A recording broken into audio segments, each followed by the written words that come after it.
because we have a chance now to share some real substantive things with people, something that's literally making a difference in the lives of so many people. And I'm excited about that because it was Jeff Ashby that told me about the product at first.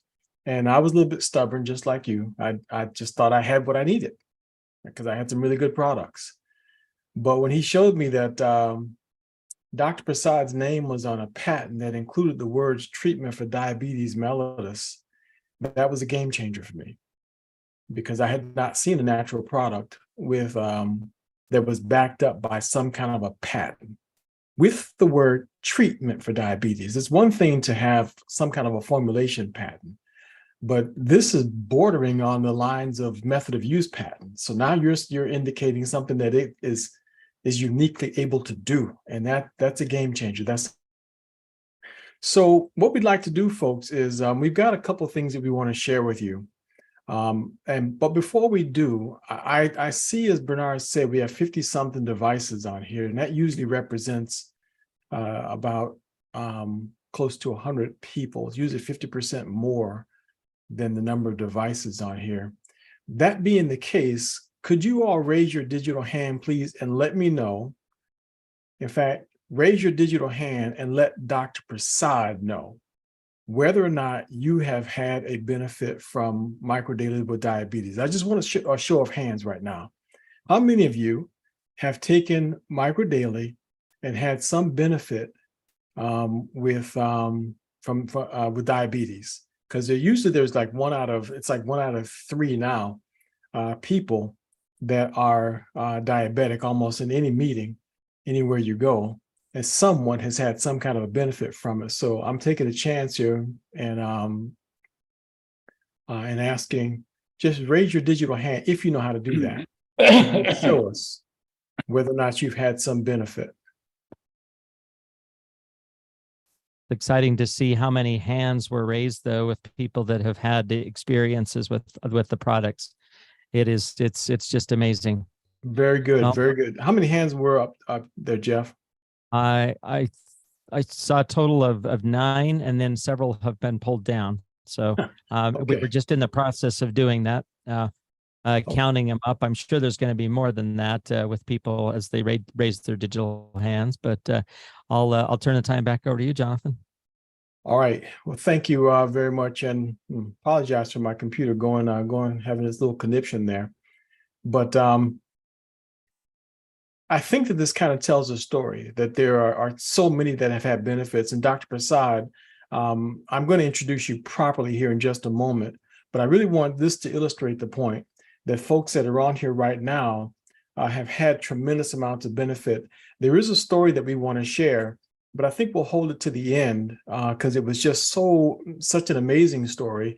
And maybe 1 or 2 of these folks here can share their story as well at some point in our discussion.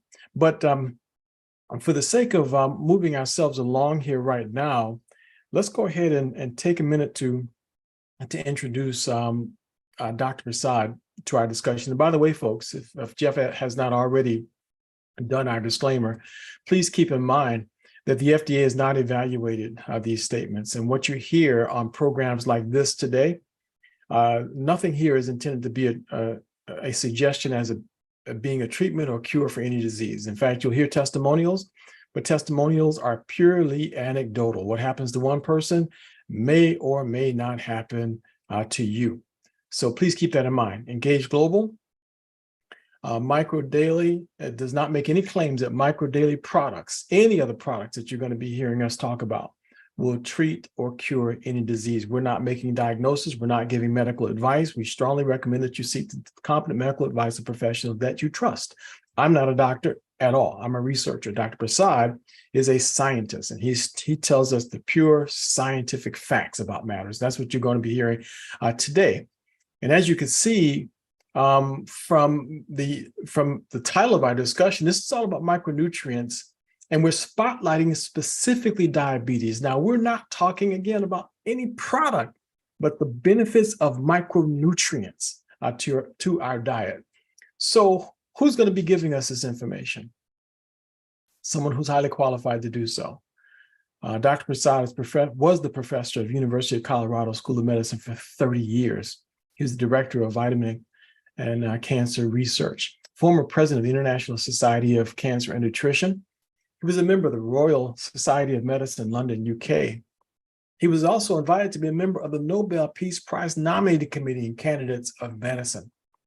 And that by itself is enough to introduce this gentleman, because that stands on its own, but there's more.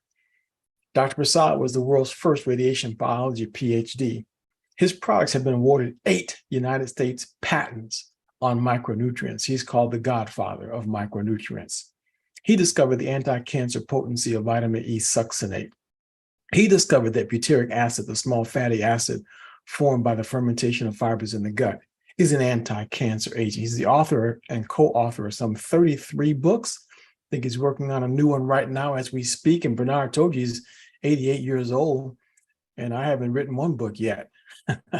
And so he's just knocking them out. He's been published more than 250 times in peer review publications, and his publications are referenced and revered in many circles around the world. This is just a snapshot of some of the books that Dr. Prasad has published, and I would highly recommend that you get these two. You can go right on Amazon, take a screenshot of this, and follow that QR code. It'll take you directly to that book on memory loss, dementia and memory loss, how to prevent and improve treatment. Please go get that before you forget, pun intended. It's an educational book written for the public. It provides easy to follow guidelines on how to avoid the risk of memory loss. This book also provides recent scientific information on how to reduce the risk of memory loss and how to improve current drug treatment with the help of micronutrients. He has a book on fighting cancer, another book on fighting diabetes, and I believe that both of those are also available on Amazon. So just go there, search, and you can grab those books for yourself.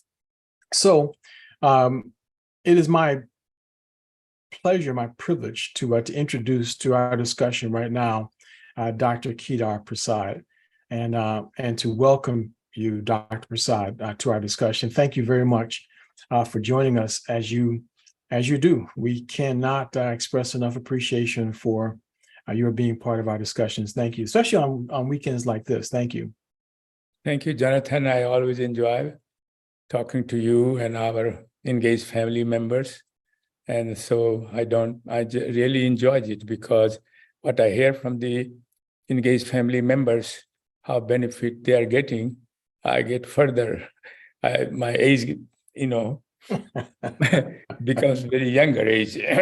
So Yes. Well, tell me, get more energy, when you saw more than 1/3 of the audience all raise their digital hand to say that they have seen benefits as far as their diabetes is concerned, their glucose management is concerned, how does that make you feel? 1/3 of this audience. I think I feel extremely happy, and gives me, as I told you, gives me extra energy to go on and continue to do more things for the improving the health of our family member. Well, this for me is very personal, because diabetes is the whole thing that launched me. My background is computer electronics and engineering. This is never a space I was going into, but the day I saw my mother die, and the intensive care nurse said to me that they were praying for her immune system to kick in. Now, Dr. Prasad, I'm a firm believer in the power of prayer, but I had that part covered. I figured the medical community was doing something for my mother, and that was her last day alive. She would not live another day, and it was all officially she died from complications of diabetes, and they said that they didn't have an immune system kicker in her.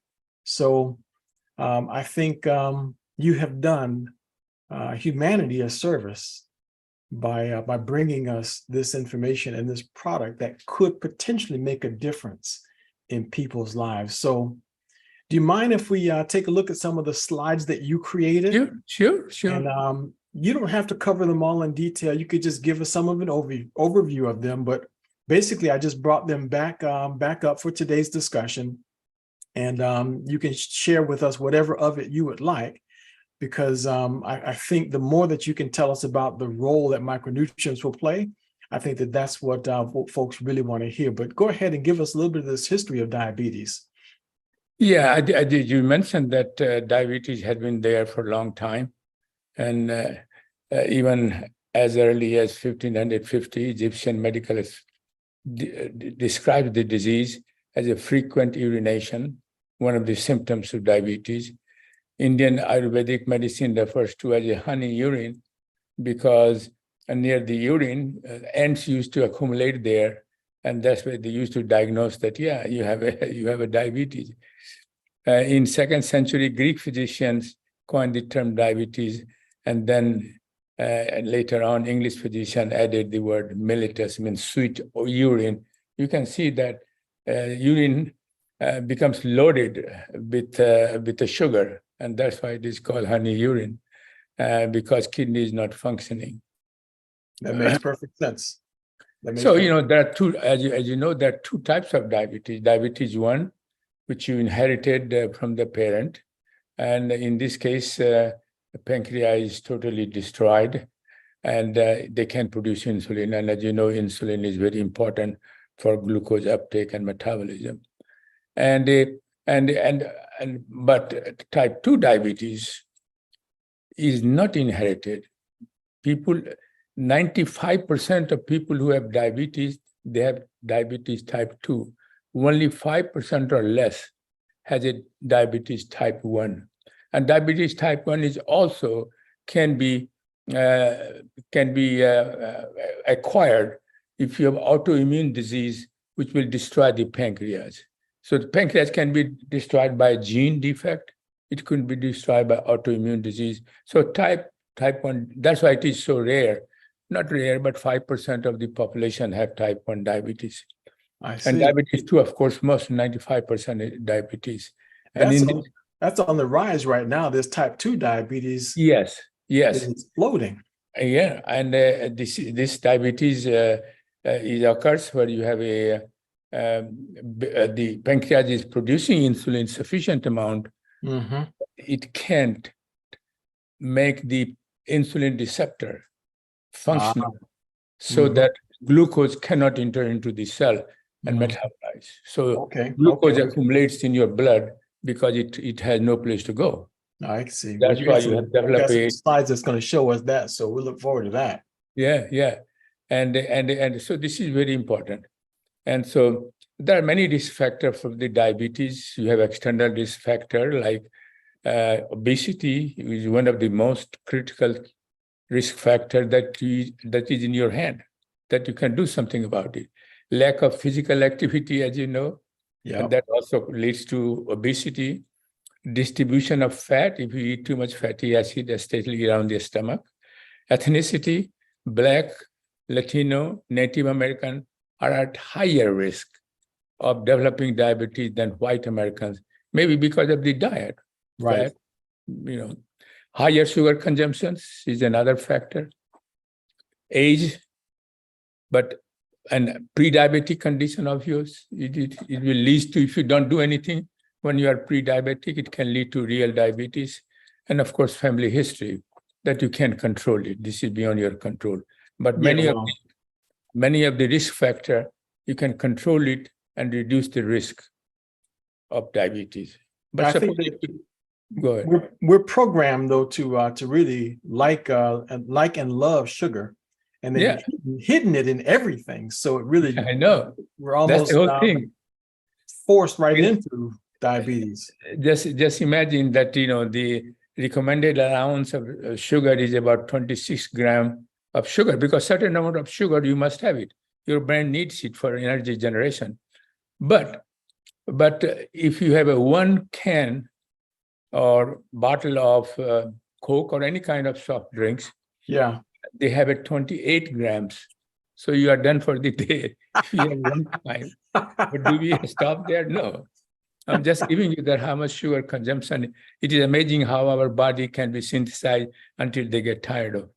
But anyway, and also that, don't forget that high sugar also generates oxidative stress. Right.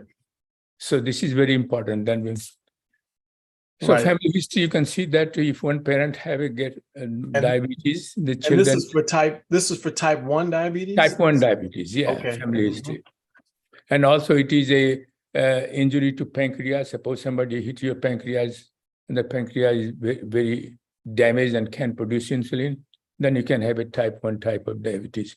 Type 1 type of diabetes is very important, that your pancreas is so much damaged, either by genetics or by some physical injury or by autoimmune disease, then they can produce any insulin. Well, right there, Dr. Prasad, those last two, this production of autoantibodies, that suggests that today I could become a type 1 diabetic if my immune system goes wacko. Yeah, if your immune system, yeah. And of course, sometimes exposure to virus can destroy your pancreas and then it can produce insulin. So you mean this virus that people have been dealing with for the past few years could literally be contributing to type 1 diabetes? No, it is possible, but until the pancreas is affected. So Right. you can have infection, but pancreas is not affected, then this is okay. Yeah. But it is possible that certain type of virus may attack pancreas. Can do it. Chance. A virus can do it. Gotcha. Okay. Yeah. Mm-hmm. Yeah. Symptoms. That's what I like this picture. Yeah. You can see that increased thirst, frequent urination, like you saw historical events, increased hunger, that means you become more fat, unintended weight loss. That occurs under when you have a very, what you call advanced stage of diabetes. Fatigue and blood vision, again, these are very complication of diabetes. Numbness and tingling in the hand and feet. It is also very advanced stage, which is called a diabetic-related complication, which occurs in your eye, in your kidney, and in your peripheral nerve cell. And of course, if you have some kind of a sore, they are difficult to heal, and that's why you have sometimes amputation of the leg. Right. Gotcha. You can see that here is the very important thing to remember when you go to the doctor, how they are diagnosed. So I see. So this, I got you. Go ahead, please. Go ahead. I'm sorry. No, I mean, you can see that if your blood sugar level, fasting blood sugar is important to remember, 100 milligram or less, then you are okay. I see. But if you pre-diabetic, 100 to 125 then you have pre-diabetic level, which can be reversed if you take a proper action. And the thing is that diabetes, of course, is 200 or more. But important thing pre-diabetic is to remember is sometimes older individual, even if you don't have a symptoms of diabetes, they have higher level of sugar.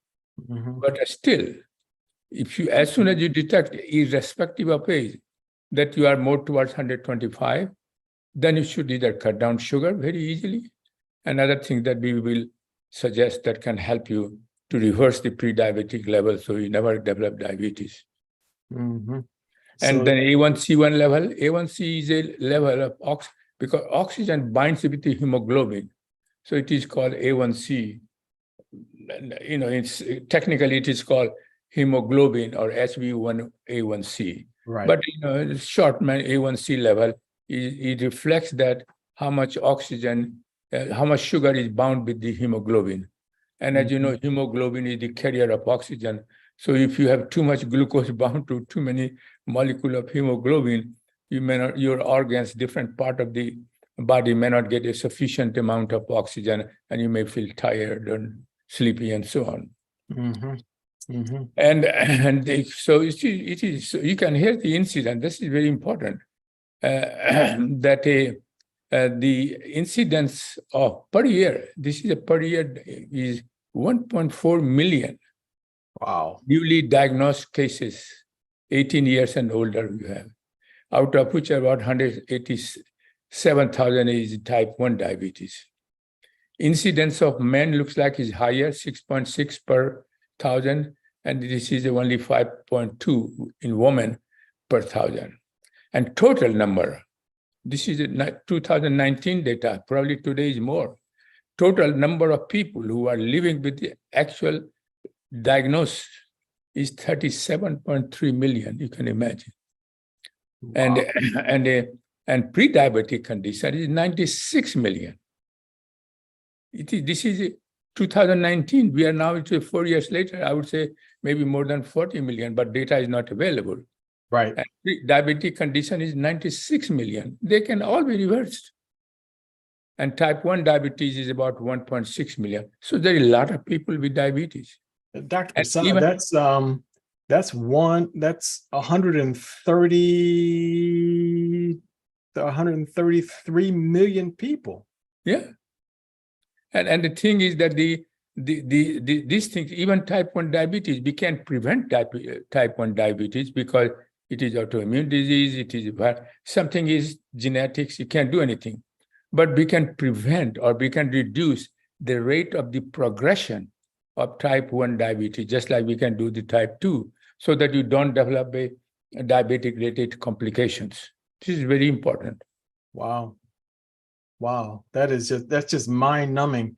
Yes, the number is not only here in this country, even in India.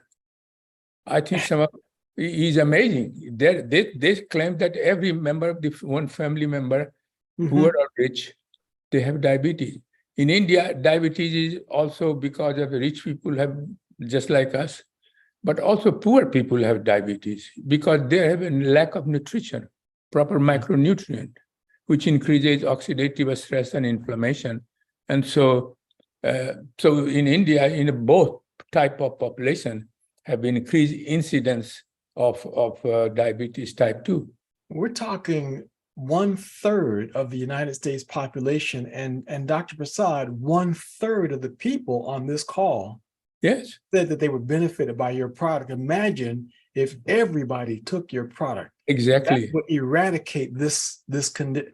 Let me just keep my mouth shut and just move on to your next slide. That's just mind-boggling to me. Yeah, and here the cost is another mind-boggling.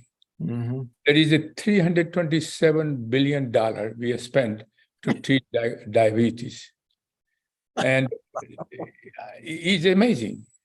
And if you include the undiagnosed cases, also pre-diabetic situation, just gestational is pregnant. During pregnancy, some people develop diabetes, but after the birth of the child, they disappear. So, but still, when you have gestational diabetes, pregnant women need treatment. So the total cost of the diabetes and the pre-diabetic cases and gestational diabetes, $403 billion. You can imagine. Well, save. Well, I'm just going to say a little sidebar on the outside of our conversation right now, that everybody needs to just say to themselves, is there a financial interest in diabetes? $400 billion industry. Is there a financial interest in diabetes? Yes. So everybody who's here right now, ask yourself that when you go to the store and you buy yourself some soda or add extra sugar to something, and eat a lot of sugary foods throughout the day, especially processed foods, ask yourself, who is benefiting here? Could it be the $400 billion industry is benefiting at your cost? Keep that one in mind, folks. So that's amazing to me, Dr. Prasad. This is just huge. It is amazing. And the question is, that there is no preventive strategy recommended except diet and lifestyle changes. Right. That That's the only thing that you get from the diet. That's all. That's all. There is no other. Control your diet and exercise properly. That's all that's being told. It does. But as you said, we have discussed in the past, the human behaviors are difficult to change. That's right. And that's why we always suggest take good diet as much as you can. But that's not sufficient to reduce the causes of diabetes. Current treatment is treat the symptom of the diabetes. Once you have diabetes, they have nothing to say how to prevent that. And I will tell you all these issues. Okay. All right. We're looking forward to hearing that. I love this diagram here. You're showing us exactly how glucose is transported into the cells. Yeah. What happened that when pancreas releases the insulin, if you ate as soon as you eat the food, glucose level goes high and it gets sent to signal to pancreas to send some insulin. And when insulin comes, then it goes to insulin receptor that located in the cell, on the surface of the cell. And then receptor gets activated. And then they brings what is called a insulin receptor. You don't have anymore. But anyway, you can see the insulin receptor. When it stimulates the insulin receptors, then glucose transporter number 4 is hanging around in the cytoplasm. So as soon as the receptor gets activated, I thought we had a picture. I thought I had a picture of that one, Dr. Prasad, but it looks like it's not here. Go ahead. Yeah. So glucose transporter number 4, there are many types. Glucose transporter 4 get translocated from the cytoplasm to the cell membrane. And then this says that glucose is hanging around there. He said, oh, now you can come and enter into the cell. Then enter into the cell. Without that, they cannot enter the cell. And once they enter into the cell, they use for energy generation and for other purpose that glucose are used. But so it is very important that your insulin receptor is functional. And what happens in diabetes, oxidative stress, free radicals, will damage the receptor of insulin. So now, so that's right here. So like if this is the insulin, oxidative stress is almost like this insulin receptor becoming rusty. Almost like it's rusty, so the key can't go in. Can get, and then if you have damaged receptor, they can stimulate it. Then glucose transporter protein, which are lying in the cytoplasm, can be translocated or can be put back to in a cell surface membrane so that they can allow glucose to enter inside the cell. This never goes in. So if glucose gets rusty and the key doesn't fit, the sugar never goes into the cell. That's right. Cannot. Because the glucose transporter, until you bring the glucose transporter protein to the cell surface, glucose entry is blocked, cannot go inside. Gotcha. Here is the major things.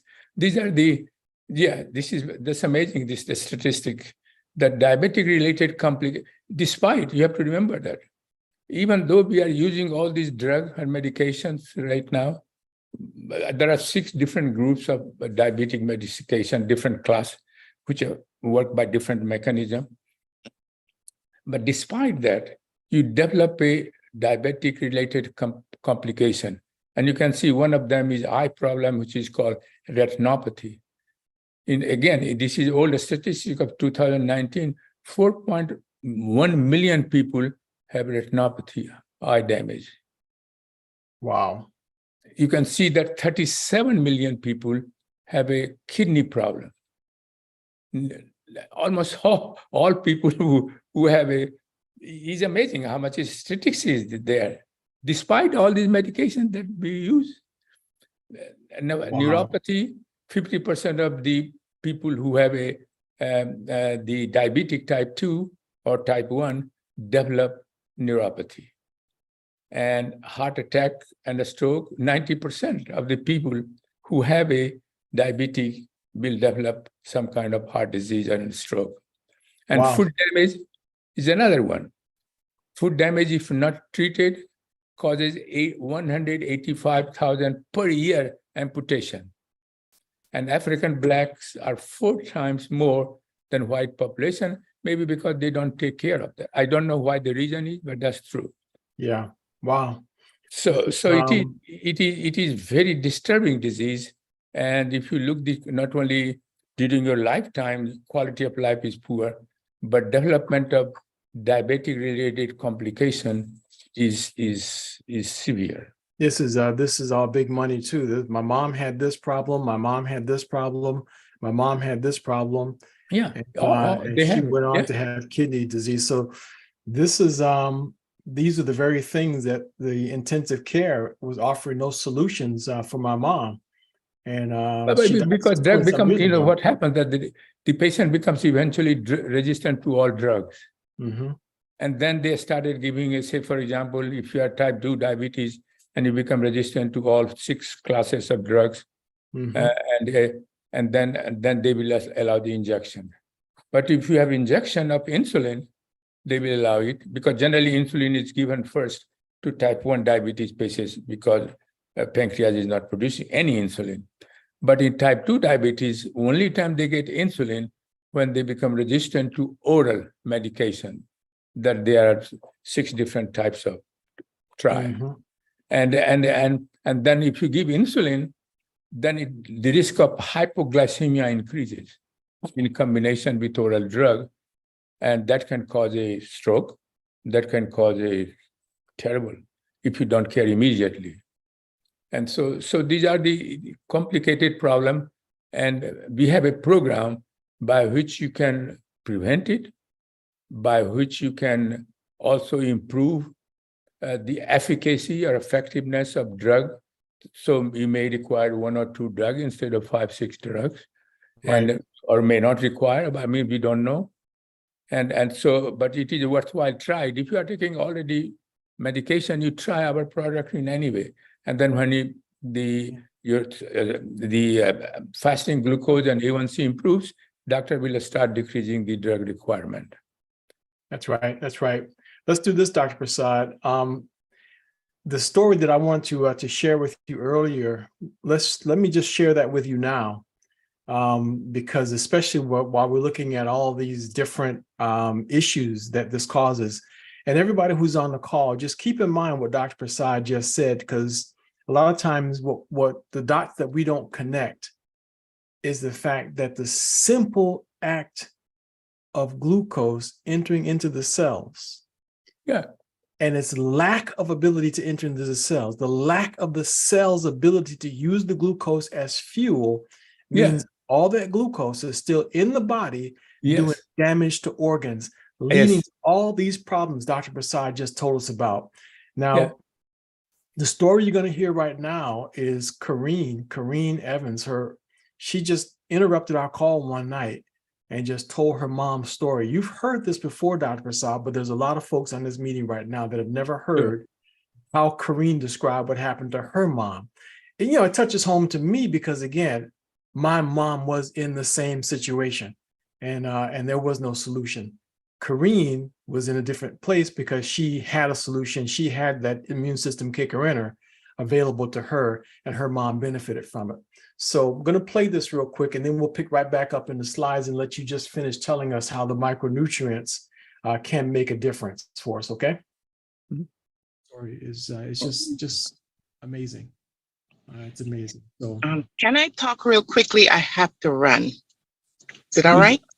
Your name, please. My name is Kareen. Okay, Kareen. All right, so I just have to say it. So I started, I've been pre-diabetic, and I started the entire supplement last Friday, and my blood sugar been running like 115. Now, since I start using it, it's been like 88. Anyway, I'm not even here to talk about me. So my mom, I'm a nurse, and my mom been in a hospital. Wait, hold on a second, Kareen. Yes. You said you started when? Last Friday. Last Friday. And usually if I run to open my door, I'm out of breath, and I can run half a block without being out of breath right now. But what I need to tell you, what I didn't even tell them in the hospital, my mom is in the hospital. I took her to the hospital Friday morning. Congestive heart failure. She's also diabetic. And she has chronic kidney stage 4. So she has all this fluid on her. They put her in MSICU, and she's been having a lot of problems. I was scared to death as a nurse, thinking I'm going to lose my mom. Difficulty breathing, her lungs filled with fluid and all that. Anyway, I said, I want to try it. I want to try it on her. But then I'm like, oh my God, should I not? So I went to the hospital, and I mixed 4 capsules of the Micro Daily in the applesauce, and I gave it to her yesterday morning. Now, she wasn't peeing. They're thinking diabetes. They're thinking dialysis because her kidney functions are way, way off. I'm like, oh my God, I can't give her dialysis. Now, I kid you not, within 5 hours of me giving that to my mom, now they had put a Foley in her because they want to see if the urine output was coming. They're like, we don't see urine, maybe she's retaining. Now, within 5 hours. That urine, that bag had 800 liters of urine in it. I kid you not. Now, then her hemoglobin was a bit low. So the nurse said, is she anemic? Yeah, she is. So they said, then they kind of tugged the Foley a little bit. So there was a little bit of blood. So they did a hemoglobin to see what her blood count was. Now, with the bleeding, her blood count should be lower. Her blood count went up by 2 points. 2 points. I kid you not. Then, my mom, she's been sleeping ever since I put her in the hospital, sleeping. She would open her eyes and go right back into a deep sleep. When I went back to her yesterday, she was up, singing. All last night, she was peeing like rain. All right, in the Foley catheter. I went back this morning because she's in MSICU now, and they're saying, hey, they're asking me, is she full code? Yes, she's full code. All right. I went back this morning and I gave her another dose. The cardiologist, they called me and they said she might go home Tuesday. So the nurse, they did a urine culture. They were like, oh, we gave her some antibiotic just to make sure. But she just turned around, a full U-turn back to okay. So we think it's a dose of antibiotic that did it. But I did not tell them what I did because I wasn't supposed to do it. And I'm a nurse and I work at that hospital. So I couldn't tell them. But oh my God, I just had to say it. I am driving now to go give her another dose. And I just had to say it because I tried it so I could introduce it to my patients. But when I see what it did to my mom that I thought I was going to lose, I'm like, oh my God. So Karen, that's my wonderful. story. I don't even want to talk about me right now. I'll talk about me another time. But this just helped my mom. Her kidney function, her BUN and creatinine started going up to the normal level. It's not there yet. It's going up, going in the right direction. Her blood glucose, because when they check it, it was 244. When they check it, it was 118 again. Oh my God. How old is your mom, Karen? 87. Wow. My age. 87. And now, nice clear urine coming out. That wasn't coming before. They were setting up dialysis for her. The doctors is like, oh my God, okay, she's doing very well. We don't know. The nurse is thinking it's the antibiotic. It was not the antibiotic. Antibiotic is amazing. Yeah, just amazing. It was the microdaily that did it. Which formula did you give your mom? EMF or original? Yeah, the red label. And you gave her four. I gave her 4. Yes. Karen, your story will undoubtedly help a lot of people because. Oh my God, I am a nurse. I'm almost a nurse practitioner, and I was a bit hesitant to give it to her, but I'm like, you know what? They're telling me my mom is doing very bad.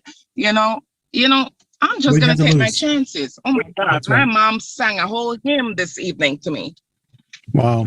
Who sponsored you, Karen? Who introduced you? Andrea Fine and Carlos Alvarez. Okay. That's wonderful. Carlos and Alvarez is going to influence a large number of people. So thank you very much for sharing the story. And we would appreciate it if you would come back next Sunday when we have Dr. Prasad on. Would you please come back and be prepared to tell your story? I will. And my mom should be home and I'll let her talk. Please do. All right. That's going to be very important. Well, Dr.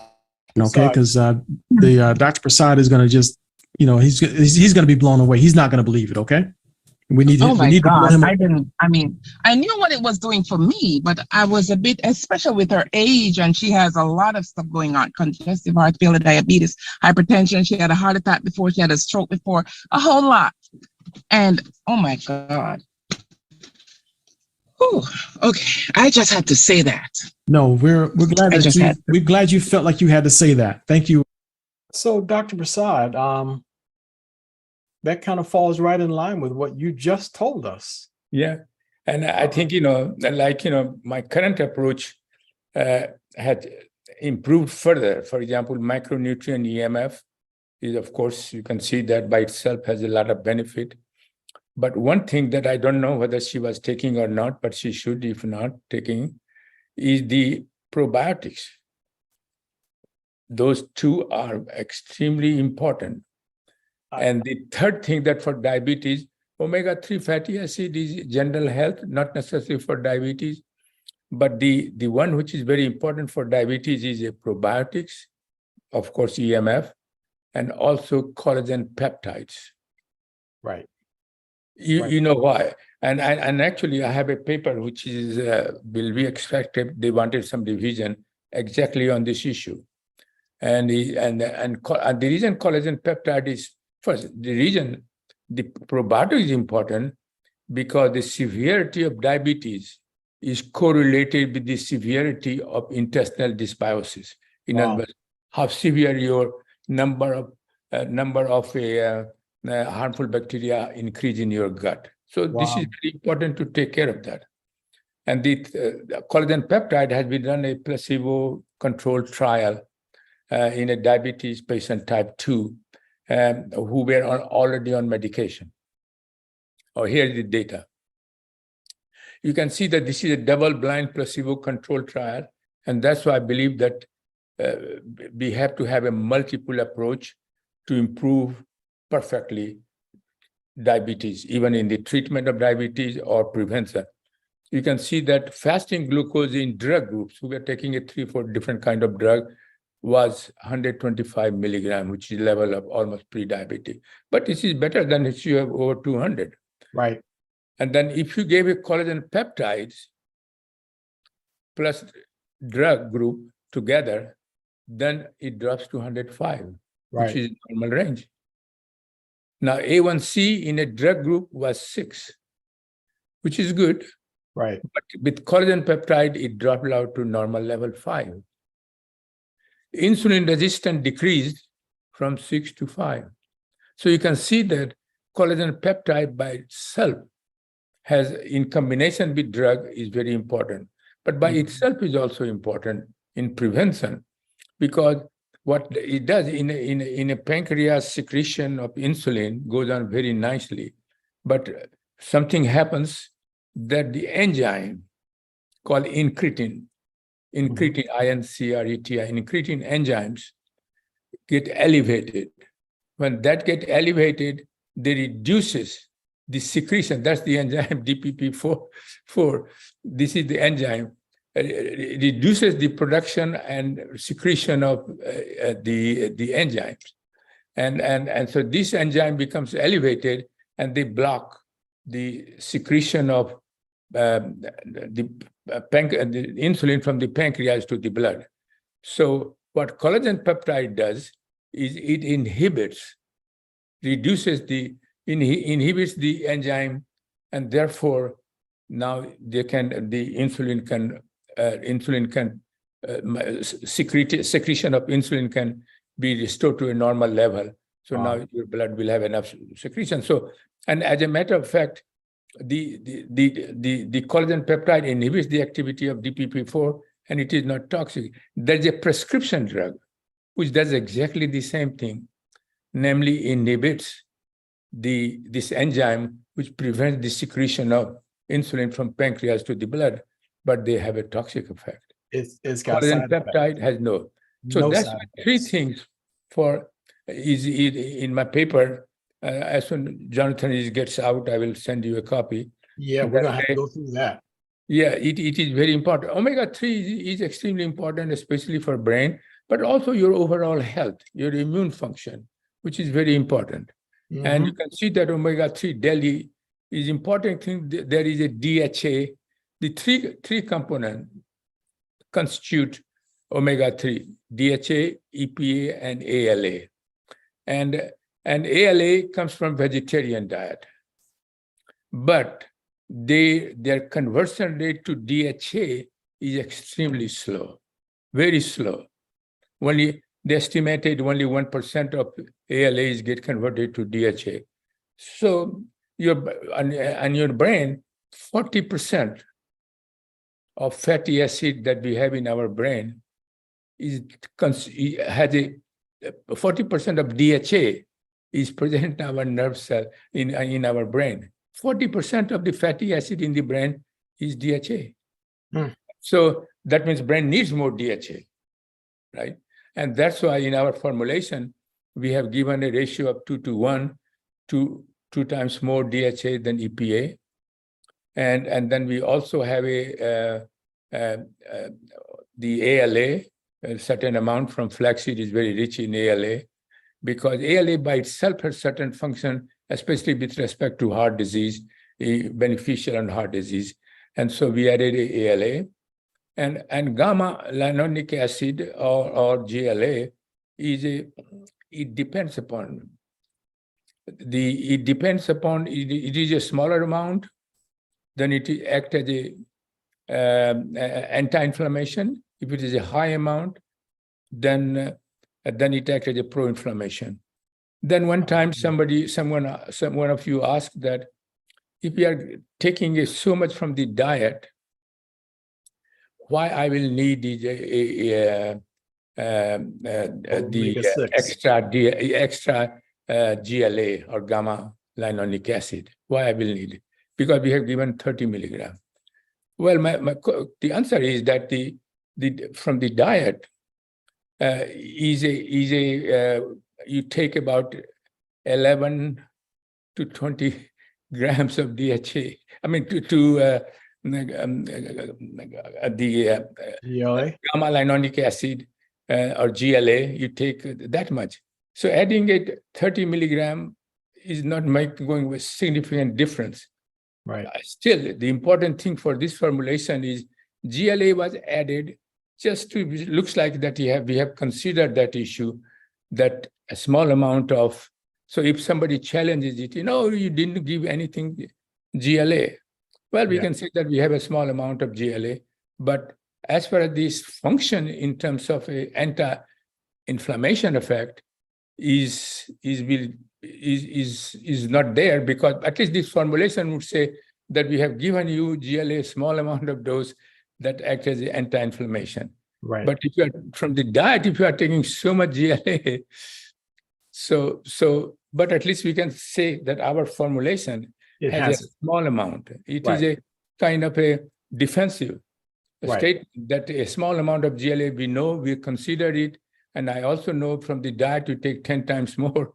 But the important thing for this formulation is that we have an EPA and high amount of DHA, so that brain can have sufficient amount of DHA to perform its daily function.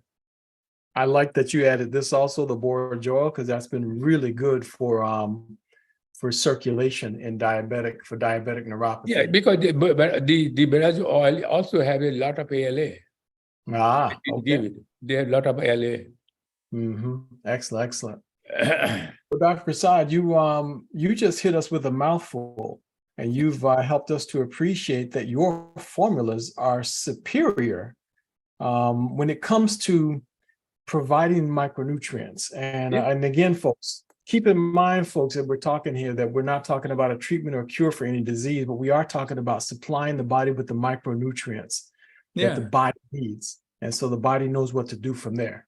So you see, I have made some distinction between the total prevention of type 2 diabetes. Microdaily EMF in combination with probiotics and prebiotics could be very useful in the prevention. And of course, now we have a omega-3. But combination for the treatment person, if you have either pre-diabetic or a thing, then addition of collagen peptide becomes very important. Outstanding.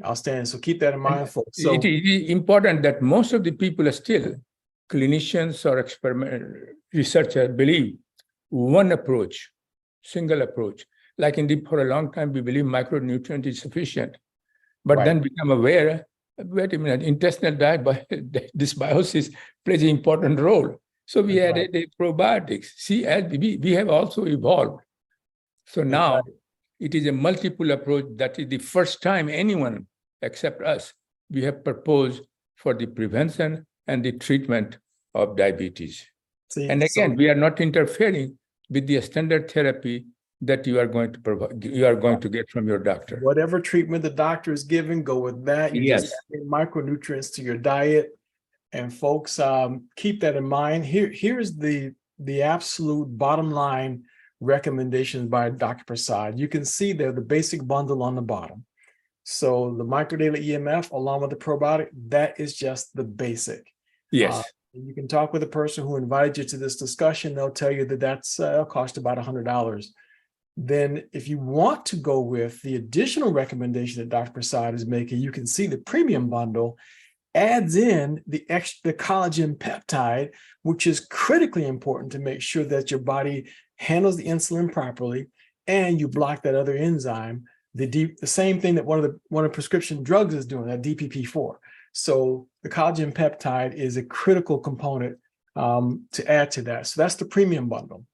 But if you really just want to go for the whole enchilada, which is what Dr. Prasad recommends, go with the Core 4.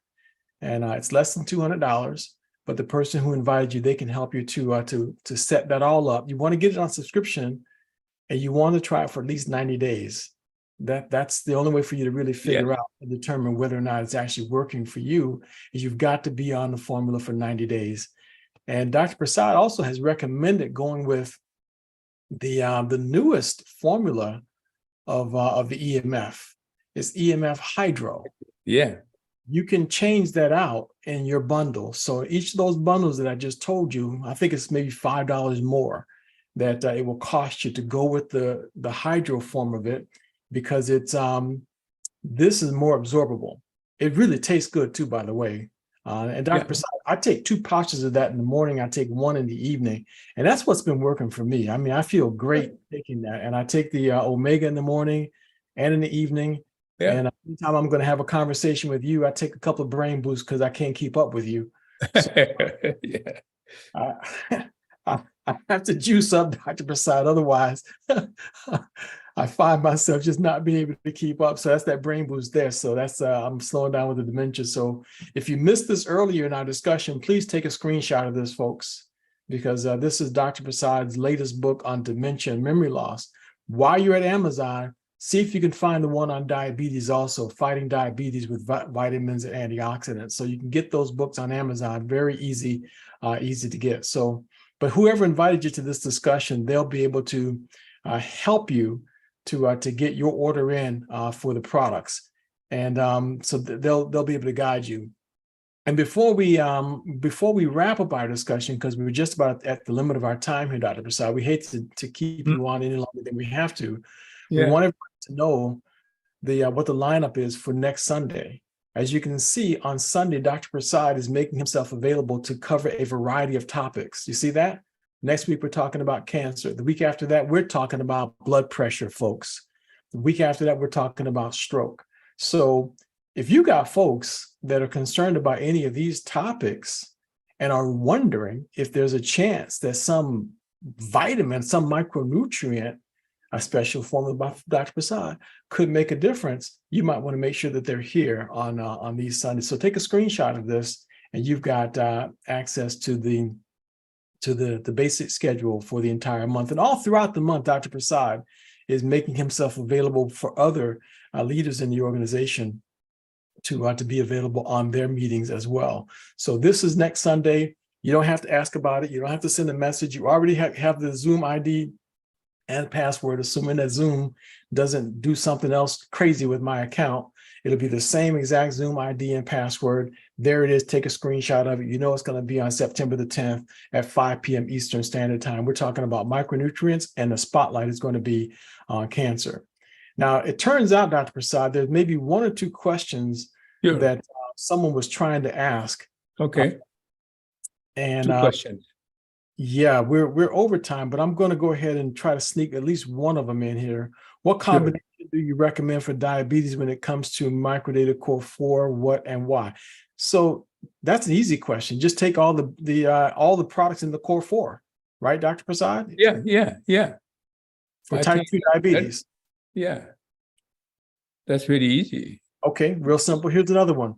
A preferred customer did an angiogram on Thursday to assess blockage in a blood vessel to know if they will have to put in stents. The blockage is 50%, but they can't stent when it's under 70%. Is there a danger of the stent becoming dislodged?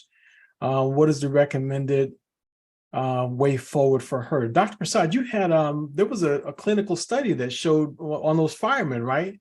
Where firemen that first, micronutrient is as good as Lipitor, for example, reducing, improving blood lipid profiles, and also that it also prevent the blockage or prevent the formation of plaque on your carotid artery. But in his case, looks like he has some stent in the heart. But it is a very, very standard procedure of a stent, because if you have already blocked, they have to be cleaned up. Micronutrient cannot clean it. So somebody has to clean up and then put a stent there.